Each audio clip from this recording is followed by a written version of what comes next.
afternoon. I'd like to invite Treasury Secretary Steven Mnuchin up to speak first with all of you and take a few questions regarding a recent announcement on sanctions. And as always, I will be back after to answer your questions. Thank you. Today, the Trump administration is continuing its efforts against the government of North Korea. Despite multiple UN Security Council resolutions imposing international sanctions, the government of North Korea continues its nuclear and ballistic missile programs.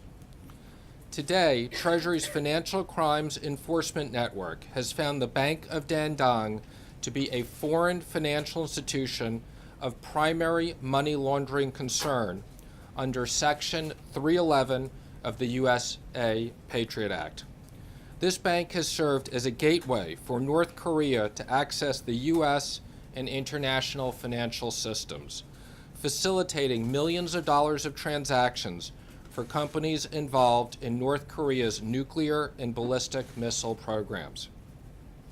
The United States will not stand for such action.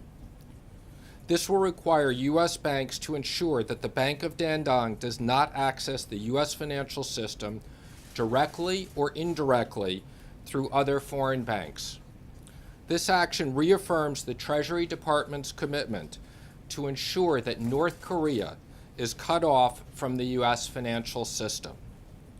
In addition, the Department of Treasury's Office of Foreign Asset Control has sanctioned 2 individuals and 1 entity for their continued support of North Korea's activities. While today's actions are directed at Chinese individuals and entities, we look forward to continuing working closely with the government of China to stop illicit financing involving North Korea. We are in no way targeting China with these actions. We will be meeting with China and other countries at the G20 next week to further our efforts to cut off North Korea's illicit activities. North Korea's provocative, destabilizing, and inhumane behavior will not be tolerated. We are committed to targeting North Korea's external enablers and maximizing economic pressure on the regime until it ceases its nuclear and ballistic missile programs. And with that, I'd be happy to answer any questions. Thank you very much. North Korea. Recently, the congressman introduced about the North Korea travel bans. Do Treasury Department have any guideline for the North Korean travel ban act? I have no comments on that today, although I will say we will continue to look at a range of options as we are very serious about them stopping their activity. Can you quantify the financial activity that you're trying to stop today and the access, direct and indirect, this particular bank had to the U.S. financial markets? Okay, well, this is very significant since this is the first bank that we've cut off under this, and that we will continue to look at these actions and continue to roll out sanctions. As I said, in this case, it's millions of dollars, but we are committed to cutting off all illegal funds going to North Korea. Can you explain how it works, Mr. Secretary? Yes, so when we put sanctions, What they're doing now and what you're trying to stop. this bank will not be able to access the U.S. financial system either directly or indirectly, so it's a very significant action. Secretary, you made clear that this was not a punishment against China, but obviously the White House wants to be putting pressure on Beijing to take action against North Korea. Are you satisfied that China will see it that way, and with what China is doing currently against North Korea? Well, I think, as you know, President Trump and President Xi have had very productive conversations about North Korea, and we appreciate their work and hope they will continue to work with us. Notwithstanding that, we are taking these actions to show the seriousness in which we are going to deal with this. In the back. Thank you, Mr. Secretary. Can you talk more about the link between this specific bank and the government of North Korea? We're trying to get a better picture of what exactly they were funding in North Korea. Yeah, I'm not going to go into the specifics of that because it does involve certain intelligence, but again, I can tell you we have very specific intelligence, and again, we will follow the money and cut off the money. Mr. Secretary, would you be able to explain to us, I know you did the research, the actual economic impact this is going to have on the North Koreans, and how that economic impact negatively may cause them a change in their position? Well, I think, as you know, in Iran, the sanctions were very effective, and that's what's brought Iran to the table. And we will continue to work with our allies, and we will continue to speak to people at the G20. We are firmly committed to work with other nations to cut off illicit financing. Mr. Secretary, was China given a heads up in any way about the action that you're announcing today? And you used a term that in your statement. Is China an enabler as it relates to North Korea? Again, I'm not going to comment specifically on our behind-the-scenes conversations. We've obviously had very productive conversations with them. Again, as I said, this is not directed at China. This is directed at a bank, as well as individuals and entities in China. And again, whether in China or there anyone else, we will continue with sanctions. Can North Korea simply move their assets from this particular bank to another bank in China?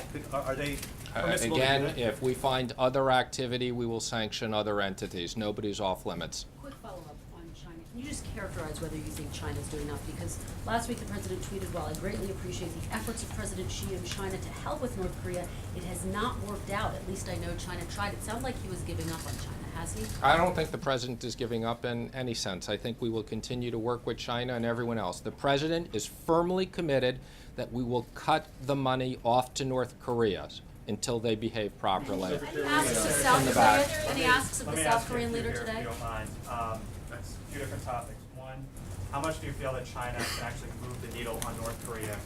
Two, in terms of tax reform, you say you've got 100 folks over there roughly at the Treasury Department dealing with that issue.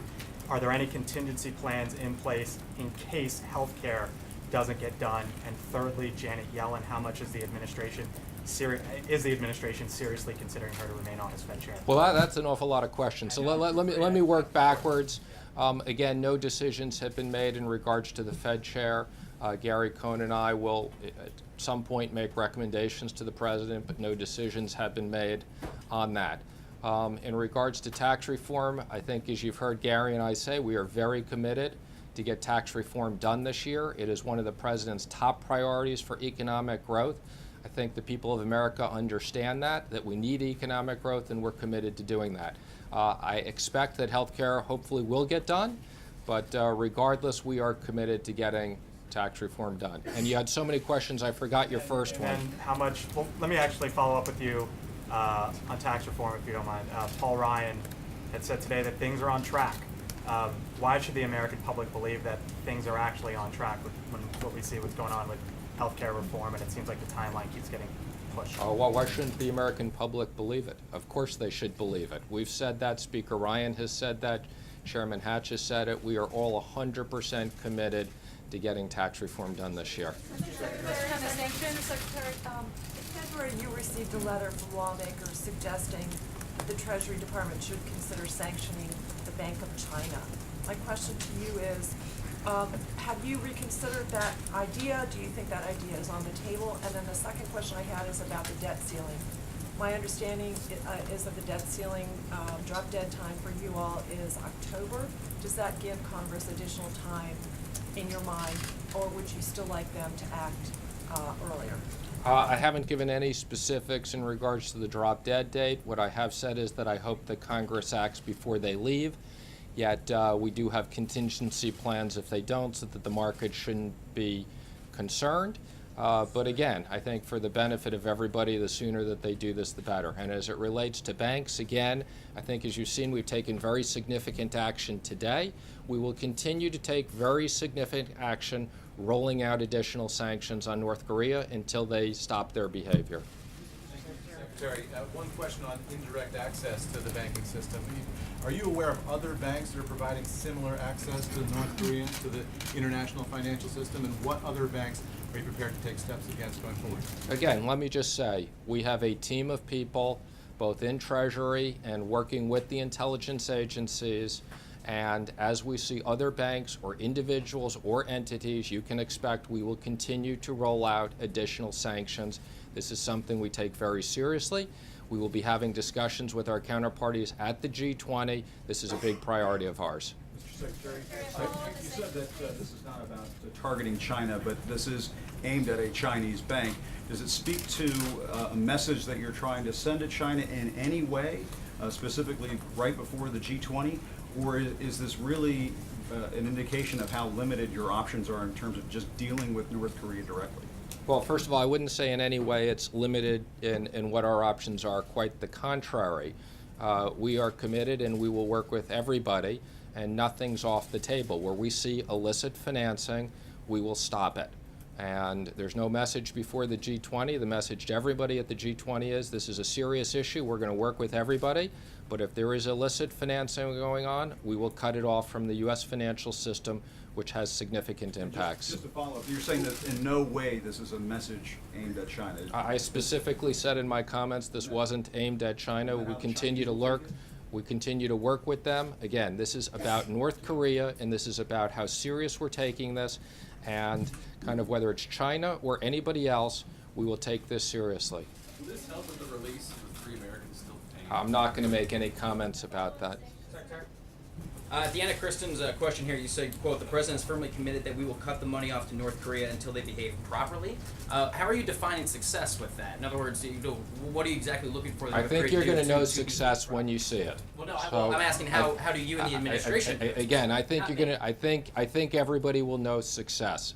Their behavior is unacceptable, and it will be very clear. Kind of, we want them to stop doing tests, the ballistic missile programs, and others. It's very clear. Mr. Secretary, I want to ask you something that a lot of people don't understand, and you're uniquely qualified to explain. The administration and Congress are saying there will be $321 billion in savings from the health care bills that are out there. But isn't that because people and benefits are being taken away? So isn't this really just a takeaway?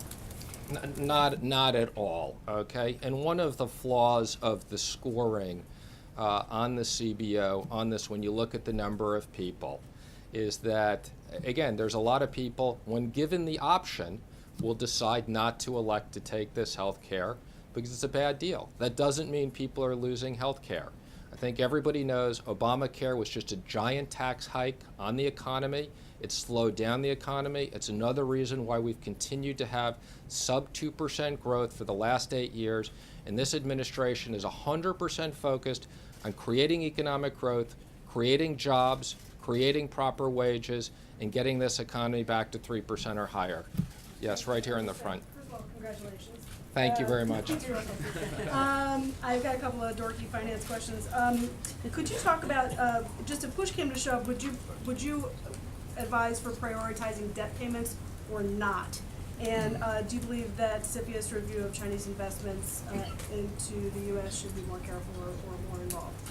Well, again, let me just make a comment on CFIUS. I do chair CFIUS. I take it very seriously, and I can tell you the reviews are very careful and very involved no matter who's on the other side. It's very important for national security, and we will use that to the maximum powers.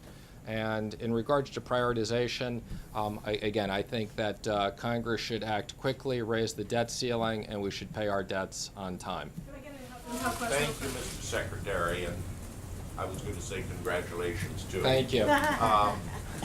2 questions. First, you were a participant along with Madame Lagarde at the last IMF World Bank meeting, and you certainly know there was some concern about what the future U.S. policy is toward involvement with the International Monetary Fund. What is the U.S. policy toward that and toward involvement in financial relief in the Eurozone? So let me just say I've had the pleasure of meeting with Christine, at least a dozen times. I think the IMF plays a very important role in looking at currency and world economies. The IMF was very helpful in regards to stabilizing the Greece situation and working with Europe. I think that could have been a major problem this summer that would have had significant concerns to the markets and the economy, and I think she was a very important part of those negotiations. Well, my second question was, how do you feel about maintaining the U.S. level of support at the IMF at the current level and specifically as a part of the relief for Greece, because the U.S. role is through the IMF in relief of the Greek financial crisis. Yeah, well, let me just comment. The IMF commitment to Greece was quite small.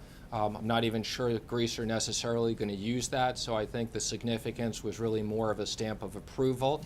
And again, there's no direct cost to the U.S. or the taxpayers, and we're supportive of the IMF, although we'll look at our contributions to the IMF like we look at all contributions very carefully and making sure we're spending the taxpayers' money properly. In the back, yes. Clarify which entities are being sanctioned, because the paperwork that OFAC sent out also includes Dalian Global Unity Shipping, 2 Chinese individuals, does not mention the Bank of Dandong in that paperwork. So is it 4 total entities? So there's 2 different actions. There is a FinCEN action against the Bank of Dandong, and then there are the 3 OFAC sanctions, as you've pointed out. So we should see a release from which part of Treasury? You said FinCEN? You will see FinCEN. There'll also be a release on the bank. Communicate this in advance to Beijing? That Again, this is gonna happen? I'm not making any comments on our behind the scenes how we can communicate. Tax reform. You're a mathematical man.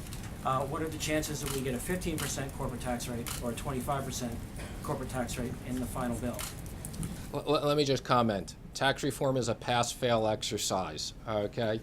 And we're going to get this passed for a plan that's good for the American public. So we are working closely with the House and the Senate, and we're going to get a bill that's passed that's going to be great for this economy, great for Americans, putting people back to work. Is it a revenue neutral exercise? Is it a revenue neutral exercise? How is it possible for reducing the funding source for the health care to lead to lower premiums and expanded coverage?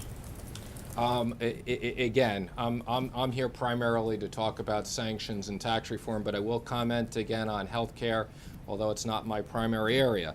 The health care that's been in place is a bad deal for the American public, okay? And that's why a lot of people aren't using it, okay? It was a giant tax hike to the American economy, and premiums have been going up a ton. So we're looking at making the system more competitive so people can actually afford it. Secretary, we heard from your counterpart at the Department of Homeland Security that airports all over the world have to step up aviation security because there's this threat. This is the product of a months-long discussion within the interagency process that resulted in yesterday's decision. I'm wondering if you, sir, are convinced that the potential security risk, are you satisfied that the security risk outweighs any potential economic risk if, for example, certain airlines are cut off or certain airports are cut off if they don't comply? Well, let me just say, I can think of nobody better than General Kelly to protect our country in this position. Again, I've had the opportunity to discuss these issues with him at the National Security Council. I'm not going to comment specifically, but let me make it clear. The safety of the American public is our utmost concern, and we will never, ever put economic issues, okay, where we will risk the lives of the American public. Mr. Secretary, on tax reform, are you going to be revenue neutral? And if the CBO and JCT say you don't get the growth or the revenue, what are you going to do? Okay, again, let me just first say there will be complete transparency when we come out with the plan. We are in the process of listening sessions. We've literally met with hundreds and hundreds of CEOs, think tanks, various different groups. I was over at the House twice today talking to people at the House of Representatives in groups. We've been at the Senate. We're listening. And as we develop this plan, we've said we're going to have a responsible plan that is paid for. And we do believe in dynamic scoring, and we're going to take that into account. Mr. Secretary, the GDP for the first quarter came out today at 1.4%. It was slightly better than economists anticipated. But during the campaign, the president repeatedly promised to have growth rates of between 3 and 4%. 2 questions. First, how much of that 1.4% is attributable to the actions of this administration or inactions? And secondly, when are we going to start seeing the 3 to 4% growth rate that the president promised? So again, I think I've been very clear on what our projections are for growth, and that we believe that we can get to 3% or higher GDP. We've been very clear that that's not this year, that's not next year. It will take some time to scale in. Our projection over the 10-year period is actually 2.9%, which I think is quite conservative, scaling up to 3 and staying there, which I think both the President and I believe we can do better than 3%. So our projections in the budget are quite conservative. I think that to the extent we can get health care passed, to the extent we can get tax reform passed, to the extent we can roll back regulatory issues, which we're working on very carefully, both in financial and in energy and in other areas, we are very comfortable that we will hit these growth projections. I'm going to take 2 more questions, and then I'm going to have to turn it over to the superstar over here. No, yes. Okay, thank you. The president said before that if China is not going to help solve the North Korea problem, then the U.S. will. He's made it clear that he doesn't think that China is currently doing enough. So where does he stand on the U.S. taking unilateral action? And is there a deadline, such as G20, maybe an ultimatum, or a deadline for which the U.S. would need to, that China would need to do more? I think the President has made it very clear that if there are deadlines, he is not going to advertise those deadlines. So I am not going to make any specific comments as to whether he has a deadline or if he has a deadline, when it is. That would make absolutely no sense. I can assure you we will have conversations with our G20 counterparts about this next week, and we've been having these conversations, and we will continue to do more on this. One more question. You're right here. Thank you. There was a little bit of a legislative snafu, but it does appear that the House and Senate will pass sanctions legislation related to Russia, includes a broad range of sanctions. I don't think we've gotten a straight answer from the White House on whether the President would support that. Does the administration support that? Is Treasury prepared to implement those sanctions? Well, let me just be clear. Again, not only the sanctions that we have on North Korea today, we have sanctions on Iran already. We will continue to put more sanctions on Iran around their ballistic missile and other programs. You've seen we've used sanctions in other areas. We will continue to use these. So notwithstanding anything Congress passes, I can assure you this administration and the Treasury Department will use sanctions to the maximum amount available by law. We don't need Congress to tell us to put on more. We're going to do more whether they tell us or not. But anyway, we look Russia sanctions. We got plenty of those on as well. So again, thank you everybody. A pleasure to be here. Thank you.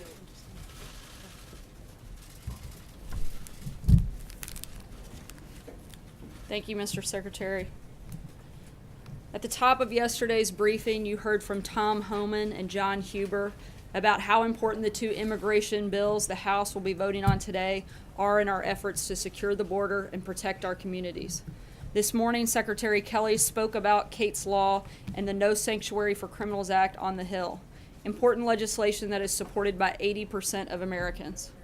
Yesterday, the President heard the tragic stories of the innocent American lives that were ended by a violent individual who should never have been allowed into our country or our communities. A star high school athlete from Los Angeles who was killed by a member of the 18th Street Gang while his mother was serving her second tour of duty in Iraq, and Joshua Wilkerson, who was brutally beaten and tortured to death by his classmate in Texas, who then set his body on fire. Christy Pena, a 14-year-old girl who was raped and murdered by a man who had multiple warrants out for other crimes involving kidnapping and rape. 25 years later, he was finally located in his native Mexico, where he fled after murdering Christy in 1990. The President also heard from federal immigration officials and local sheriffs who are on the front lines of this fight to protect innocent American lives. These laws will help to empower the federal government in partnership with local authorities to more easily locate and remove these violent individuals and prevent so-called sanctuary cities from receiving benefits from the very agency whose rules they are refusing to enforce. The President looks forward to seeing these common sense proposals pass the House today so we can be one step closer to helping fulfill his campaign promise to help stop these horrific crimes. Yesterday, we were disappointed to see that people living in 14 out of Nevada's 18 counties will be left without a single choice on the state's Obamacare exchanges, specifically citing difficulties due to a shrinking and deteriorating market. And to add insult to injury, the thousands of people living in Nevada without access to health insurance on the Obamacare exchanges will then be taxed for not having insurance that isn't even available to them. This is yet another reminder that Obamacare is continuing to collapse, leaving millions of people around the country suffering and the consequences of this failed law. The Vice President is back on the Hill this afternoon for one-on-one meetings on health care. As work continues this week towards repealing and replacing Obamacare, we are keeping these American families, business owners, and individuals at the front of our minds. They've been paying ever-increasing premiums and still losing their plans and their doctors, and it's time for Republicans in the Senate to fulfill their promise to the American people and come together around a consensus plan to fix this broken system. In terms of the schedule for today, this afternoon, the President will make a big speech on the importance of American energy dominance at the Department of Energy. The United States has been reliant on other countries for our energy for decades, but with new innovations and advances, particularly in liquid natural gas, we have had the opportunity to not only become energy independent, but to use our abundant resources as an important tool in advancing our global interests. I'm going to let the President get into more details on how we're going to do that later this afternoon. Hopefully you'll all tune in. There have been a few questions asked this week that and Sean and I both said that we would get back to you on. I want to address a couple of those now. On Monday, Sean was asked how we knew that the Supreme Court's ruling on the President's travel executive order was 9-0 when the case when the decision was announced. In fact, the decision, which stayed the lower court's injunction on the President's executive order for all affected individuals without a bona fide connection to a person or entity in the United States, was unanimous on the point that the stay should be granted at least to that extent. 3 justices would have gone further and stayed the injunctions in full. No justice dissented on the point that the stay should be granted in part, and no justice indicated that he or she did not participate in the decision. Jennifer Jacobs from Bloomberg also asked about the IMF's projection about U.S. growth. This morning, the Commerce Department revised first quarter GDP upward, but both the IMF and the Commerce Department's figures show we still have much more work to do. The President has spoken out clearly about the need for faster and more sustainable economic growth that will create jobs and raise incomes for Americans. The IMF has expressed support for a lot of the President's policies, including more infrastructure spending, reforming our tax code, boosting educational outcomes, and adopting family-friendly policies.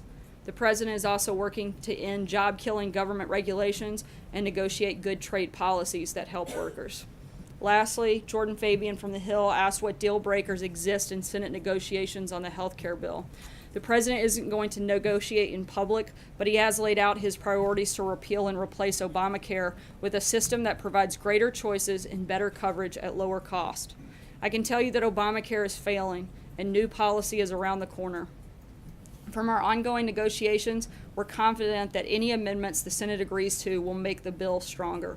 The other bill out there that's gained the support of a majority of House Democrats is the Bernie Sanders single-payer plan that would cost the government $32 trillion over the next decades.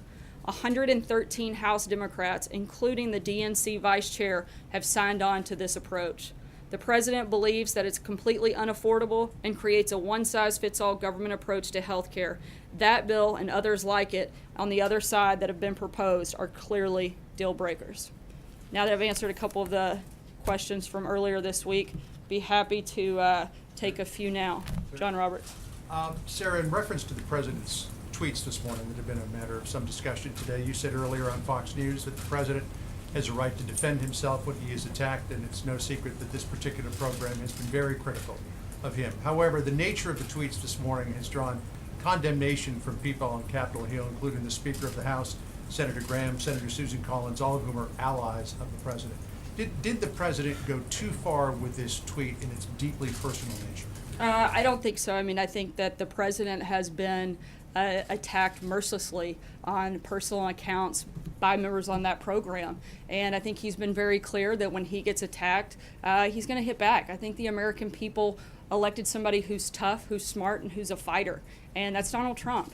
And I don't think that it's a surprise to anybody that he fights fire with fire. The things that this show has called him, and not just him, but numerous members of his staff, including myself and many others, are very deeply personal. So to then turn and pretend like, this approach is, I guess it's kind of like we're living in the twilight zone. They do this day after day after day, and then the president responds and defends himself, and everybody is appalled and blown away. Frankly, if this had happened in the previous administration, the type of attacks launched on this program, the things they say, utterly stupid, personality disorder, mentally ill, constant personal attacks, calling multiple members liars to their faces while they're sitting on their programs, the rest of the media would have said, guys, no way, hold on. But nobody does that. But the president, he's not going to step back. He's showed that, and that's exactly what he did today. If I could just follow on that, Sarah, if I could just follow on that. A couple of the criticisms from supporters of the president have been that this particular tweet was beneath the dignity of the office. Where does the president draw that line on the dignity of the office? Look, I think that he shows that every day in the decisions that he's making, the focus and the priorities he's laid out in his agenda. But he's not going to sit back and be attacked by the liberal media, Hollywood elites, and when they hit him, he's going to hit back. Sarah? Major. I have a healthcare question, but on this, just one other aspect of it. Some have suggested in their tweet response or public announcements today that the president misconstrued one of the messages that should have been gathered from a shooting that involved Steve Scalise and others, that the hostility of the verbal environment can create an atmosphere of violence. I'm not saying that, but members of Congress have said that about this particular tweet. I know that episode affected the president and those here at the White House personally, very importantly and deeply. Do you have any reaction to that sentiment that conversations like this create an atmosphere that is either dangerous or one we need to avoid? The president in no way, form or fashion has ever promoted or encouraged violence. If anything, quite the contrary. And he was simply pushing back and defending himself. Sarah, I have a healthcare question. I have a healthcare question. So, you talked about the president's overall priorities. Late last night, as part of the amendment and evolution of the Senate draft, $45 billion was put on the table for opioid treatment, and health savings accounts can be used, according to this new draft, to pay premiums in the future. Does the president support those two initiatives? And why does he believe they make the bill better? Specifically, does he believe that opioid allocation will be sufficient, as many people do not, to address that problem? I'm not going to negotiate the details, the back and forth in public, but I can tell you the president has obviously made fighting the opioid crisis a priority for him, and I would imagine he would be supportive of pushing resources towards that. How about health savings accounts? I think we're always looking for ways to add additional flexibilities, and something certainly to be considered. Sarah, what about the Republicans who are criticizing the president? I want to go back to the shooting and remember what President Trump said then. He said, our country will perhaps become closer, more unified, so important. Does his tweet this morning, his series of tweets, help to unify the country? Again, Kristen, I think I've asked, and this question has been asked, and I've answered it several times. Do his tweets help to unify the country, to do what he said he wanted to see happen in the wake of that shooting? Look, again, I think that the president is pushing back against people who attack him day after day after day. Where is the outrage on that?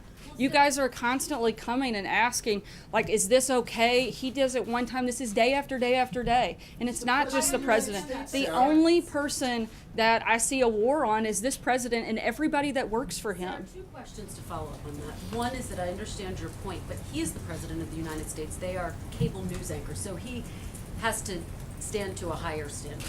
One. And two, you talk about criticism. He said that former President Obama wasn't born in this country, right? So he clearly was a part of criticizing the past president, who was not immune to criticism himself. So I wonder how you make that argument. Again, I think I've been pretty clear that when the president gets hit, he's going to hit back harder, which is what he did here today. Doesn't he have to meet a higher standard than cable news anchors, Sarah? Doesn't he have to meet a higher standard than cable news anchors? Look, I don't think you can expect someone to be personally attacked day after day, minute by minute, and sit back. Look, the American people elected a fighter. They didn't elect somebody to sit back and do nothing. They knew what they were getting when they voted for Donald Trump, and he won overwhelmingly. Sarah, how is insulting a woman Give on us- Twitter being a fighter? What about the impact of statements like this on his effectiveness? There was a Marist poll this week that said 68% of registered voters say the president's tweets are reckless and distracting. Only 22% say that they're effective and informative. And Republicans on this question are split down the middle. Half of Republicans say that they're reckless and distracting. So how can you argue that this is something the president must do? I answered this question yesterday in regards to the poll. I think anytime the president has a chance to speak directly to the American people, it's a good thing. Sarah, as a woman, how do you feel about the president attacking another woman specifically for her looks, and what does that show as an example to how men should be treating other women? Look, everybody wants to make this an attack on a woman and equality. What about the constant attacks that he receives or the rest of us? I'm a woman and I've been attacked by this show multiple times, but I don't cry foul because of it. I think that, you want to create this false narrative. One hand, it's like, let's treat everybody equally, and on the other hand, they attack, and he responds, and apparently that's wrong. I'm sorry, guys. I've answered this question. Allie. Too, and this kind of gets to the point that's been made, and Exactly. This is the point that's been made, so I'm not sure why we're continuing to answer the same question. You've been talking about the idea that the president is a fighter. I just want to put it in, because you talk about being personally affected by all of this as well. And that nothing is wrong with the president fighting fire with fire is the argument that you're making. So I would ask this to you sort of on a personal level. You have stood here and talked about your family from this podium. Are you going to tell your kids this behavior is okay? Look, I've been asked before when it comes to role models as a person of faith. I think we all have one perfect role model. And when I'm asked that question, I point to God, I point to my faith, and that's where I would tell my kids to look. None of us are perfect, and certainly there's only one that is, and that's where I would point that direction. I want to ask you my follow-up question just on more policy points with the G20 coming up next week. That would be a change in tone policy. I disagree with that. I think we talk about policy a lot here, but I want to ask about his meeting with President Putin that is coming up next week that has just been confirmed by Gary Cohn and H.R. McMaster. And a definitive answer from you on whether the president will bring up election interference. It is clearly the biggest topic between the U.S. and Russia right now, the fact that Moscow meddled in the election. Is the president going to press Putin on that? Obviously, I'm not going to get ahead of the president's conversation, as we typically do. I would imagine we'll have a readout after that conversation takes place. John? Thanks. I'll come to you next. Okay, thanks a lot, Sarah. The president's tweet today, does it help his legislative agenda? Does it help him win the votes of those 9 senators who've come out against that Senate bill? Senator Collins, Senator Murkowski, for instance. What's your view on that? Again, I think we're just looking for new ways to rephrase this question. The president was attacked. He responded. There's nothing more I have to add than that. John, busy. As to his legislative agenda, I'm not asking about the tweet Look, itself. I think the president I'm asking about whether or not this helps his legislative agenda. I think the president would love for us all to focus on the legislative agenda a whole lot more. You look at the coverage over the last month of the extended period between May and June, all of the major networks, if you look at their coverage and what they're talking about, they spent 1 minute in the evening newscast talking about tax reform, 3 minutes on infrastructure, 5 minutes on the economy and jobs, 17 minutes on healthcare, and 353 minutes attacking the president and pushing a false narrative on Russia. I mean, look at that in comparison. If you guys want to talk about legislative agenda and focus on policy and priorities, you guys get to help set that table. And 353 minutes of attacks against the president and driving a false narrative, and 1 minute on tax reform. That's over the course of a month. That's incredible. The numbers, guys, the numbers don't lie. The media's focus on priorities, they don't line up with the rest of America. Right now, we've got our economy's growing, the stock market's up, unemployment is down, jobs are back, and ISIS is on the run. America is winning, and that's what we'd like to talk about. But you guys constantly ignore that narrative. Go ahead, John. All of those points that you make, Sarah, about the positive elements of what the president's agenda are certainly true. All of those things are true. But the president today put out this tweet which takes away from all of that. And do you expect us here in this room to simply ignore that? I think that's the valid question that should be asked of you right now. Should we just ignore this entirely? I think he's put out a number of tweets on healthcare, on the immigration bills that'll be in the House today, but that's not being talked about. That's not being asked about. But the discrepancy, again, 353 minutes. You can't say that you want to talk about policy and then you look at the numbers and they just don't lie. You can't expect for that amount of attack and intensity to come on a president and him to never respond. John Gizzi. I said I was going to John Gizzi next. Two questions for you, Sarah. First, did the U.S. administration send a representative to the funeral mass for Chancellor Kohl, or will they send anyone to the official funeral service July 1st? I do believe that there is an official delegation. I'll have to get details back to you on that. The question is this: you've had people turn down nomination to be Deputy Secretary of the Treasury. The President's on his third appointee, I believe, for Secretary of the Army. And the ambassador to Ireland has declined the nomination, and there's no candidates for ambassador to Germany or France, both major allies, or Greece for that matter, an important country. Is the president having trouble recruiting people to fill some of the key slots that remain unfilled after 6 months? No, John, actually the trouble isn't in the recruitment, it's in the vetting and getting them through the process. Like I mentioned yesterday, there are over, I believe, 100 candidates in the queue waiting to be pushed through, but due to the historic obstruction, it's taking much longer than normal to get a lot of those nominees through. And frankly, a lot of the people that are part of that process, one of the number one reasons we've had people take a step back is because that process is so lengthy. And hold on, I've got a Skype question from Chris Berg in North Dakota, and we'll go to that. Hey, Sarah, thank you so much. I don't want to talk about any tweets. I want to talk about making America great, part of the energy dominance and energy. Here's the thing. During the Dakota Access Pipeline protests, we had some pretty scary times through North Dakota. Just a couple weeks ago, a judge made a decision suggesting that the Army Corps of Engineers may have prematurely issued some permits. This creates more uncertainty. My question is this. What specifically is the administration going to do to give these companies more certainty, more clarity as they make these multi-billion-dollar infrastructure investments to move our energy? At the same point in time, our tribal leaders and tribal nations feeling honored and respected throughout this entire permitting process. It was a little difficult to hear, but I believe the question was focused on energy production specific to Dakota Access.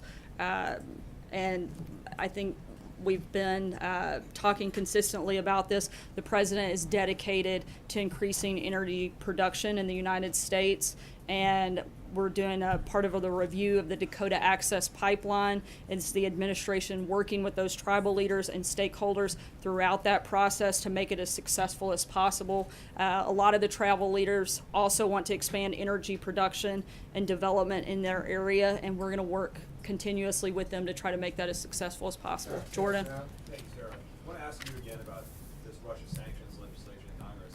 If, as Treasury Secretary Mnuchin said, the administration wants to go to the upper limits of the law in keeping those sanctions on Russia, then why not support this legislation that basically keeps what has been slapped down in place? Yeah, again, we're continuing to review that process until there's final legislation there. I've got another Skype question from Greg Merriweather in Louisiana. Hopefully we'll be able to hear him a little better. Healthcare. Specifically, our governor put out numbers that perhaps hundreds of thousands of people in Louisiana will lose their health care if this bill goes through. If you add the other states, that kind of puts it into the billion. Is there an acceptable number you can talk behind the scenes of people losing coverage to get the greater bill through? Again, I'm having a little difficulty hearing, but as best I could understand, you're looking at how Obamacare repeal and replace would affect the state of Louisiana. And I mean, frankly, Louisiana has been one of the hardest hit states in the country by Obamacare. Their insurance premiums have gone up over 125%. The goal here is to give people in the country choices. No one who currently has Medicaid will have their benefits cut.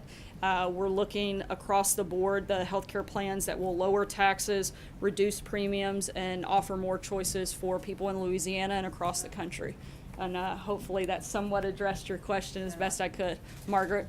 Sarah, I had a two-parter. The president had let us know that he had planned on having an ISIS news conference to update people on the situation within the next couple weeks, which is nowish, but we're coming up on departure. It's nowish an official word. It's nowish. I'm wondering, do you expect that we would get that update, whether it's a news conference or just kind of remarks, before the upcoming foreign trip, or whether we need to wait? And I also wanted to ask you, it looked like there might be some coverage of remarks at the fundraiser yesterday. It didn't work out. But beyond yesterday, are you guys looking at beginning to do that now for fundraisers of a certain size, to have some transparency or the ability to hear what he's telling donors? Yeah, yesterday it was a logistical issue. Trying to make that and accommodate at the last minute was going to be a little bit complicated, certainly on the table for future events. As for the first question, we'll keep you posted when we have an announcement on that. As you guys know, the president is getting ready to depart for the Department of Energy, and we'll be speaking on that soon. Thanks so much. So no apology from the president, sir?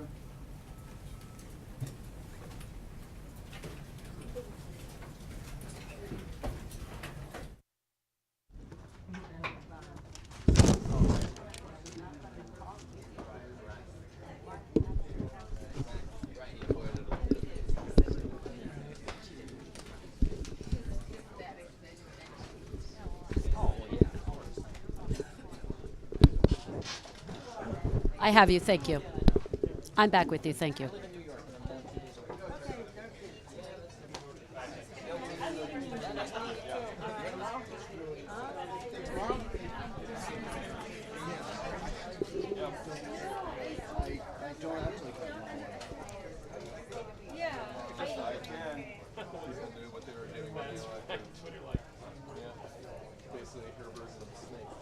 Pretty much, yes.